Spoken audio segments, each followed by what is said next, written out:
Bienvenue dans 88 images par seconde, où je reviens chaque semaine sur les sorties nationales au cinéma et en VOD. La Symphonie des arbres. Un documentaire émouvant sur la quête d'une vie, c'est bien rythmé et le film arrive à passionner son spectateur, mais la fin est un peu expédiée, alors que le film nous a habitués aux ellipses assez longues pour nous montrer l'avancement du projet, mais il n'en fait pas autant pour nous montrer comment est perçu ce violon à travers le temps.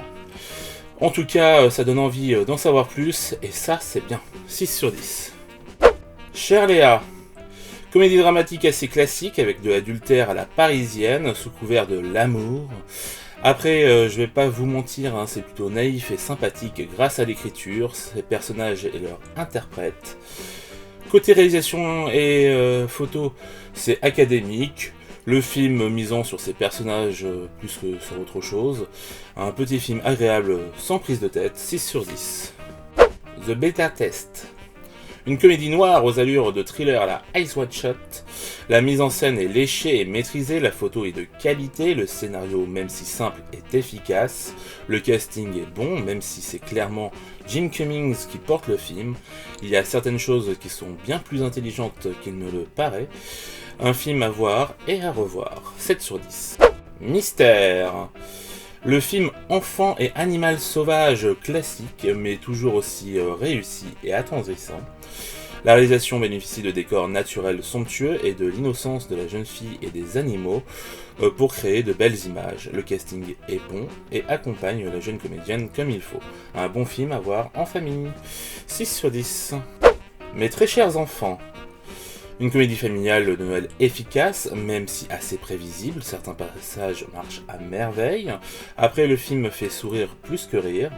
Le casting fonctionne bien, côté mise en scène, rien de bien exceptionnel, mais ce n'est pas forcément ce que l'on recherche ici. Bref, un bon moment qui vous rappelle qu'il est bon de passer Noël en famille, 6 sur 10. Spider-Man No Way Home. Marvel nous refait le coup de Endgame, en balayant d'un revers de la main une situation problématique qui aurait été passionnante à traiter, avec un de leurs « ta gueule, c'est magique ». Le film est bourré de défauts et d'incohérences, de la réal peu inspirée en passant par la photo dégueulasse aux effets spéciaux pas très bons et au scénario fainéant, voire quasi inexistant. Ici, ils misent tout sur le fanservice, et ce que l'on peut dire, c'est que le public en redemande. On n'est pas près d'avoir des films de qualité. 3 sur 10. Et je suis très gentil. Princesse Dragon. Un conte assez proche du peuple loup, que l'on a découvert un peu plus tôt cette année. L'animation est belle, la musique de Pomme est magnifique, l'histoire est simple et efficace, même si elle reste un peu trop dans les clous à mon goût. Le casting vocal est bon, et niveau réalisation, il y a vraiment de belles choses. Un bon film d'animation pour petits et grands. 7 sur 10. Un héros. Le nouveau Asghar Farhani est un drame social à l'histoire simple mais aux répercussions plus complexes qu'elles ne paraissent. C'est un film très intéressant qui nous montre les limites d'un système qui ne laisse pas de chance aux pauvres et à l'amour. Les acteurs sont bons, l'histoire est passionnante, la réalisation arrive à captiver en nous plongeant au plus près du personnage principal. Un film qui vous fait réfléchir encore longtemps après, 7 sur 10. La main de Dieu. Paolo Sorrentino nous livre un film nostalgique sur la jeunesse, la famille, le deuil, sur la vie.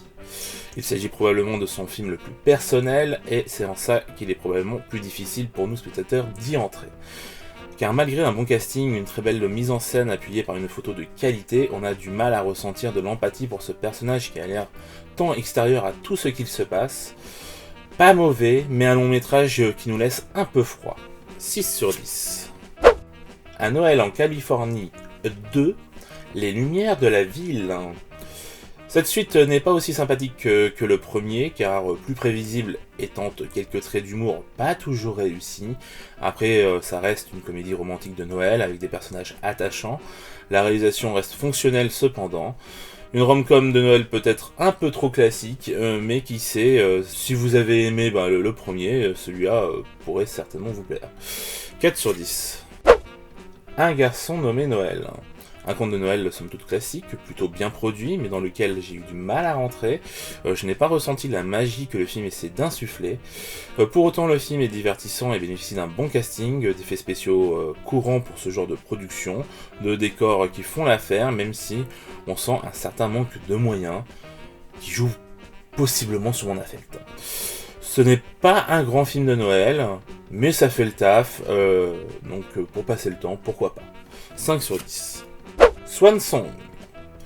Pour son premier long métrage, Benjamin Cleary nous livre un film d'anticipation très humain sur la question de la mort et de ce que l'on laisse derrière soi. Le traitement est très esthétique et doux, on sent une approche façon ex machina.